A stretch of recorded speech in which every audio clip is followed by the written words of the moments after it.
اللہ تعالیٰ نے اس کی حفاظت کا خود ذمہ لیا ہے۔ پہلا حق ہے قرآن کریم کا کہ اس پر ایمان رکھنا ہے، دوسرا حق ہے قرآن کریم پڑھنا ہے، اس کی تلاوت، قرآن کریم کی تلاوت۔ بخاری شریف کے ایک راوی ہے، ان کے بارے میں حافظ ابن حجر رحمہ اللہ نے لکھا ہے کہ جب ان کی وفات ہونے لگی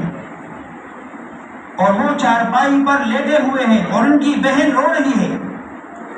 اور بہن ان کو دلاسا دے رہی ہے، تو وہ اپنی بہن سے کہنے لگا کہ بہن مت رو، آج کے اس دن کے لیے تو میں نے ساری عمر محنت کی اور جس چارپائی پر آج مجھے موت آ رہی ہے اسی چارپائی پر میں 6000 مرتبہ قرآن کریم ختم کر چکا ہوں۔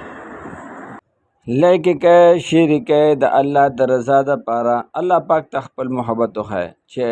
هر مسلمان ته زموږ د دین ویډیوګانې لاړې شي او لایک یې کړي. الله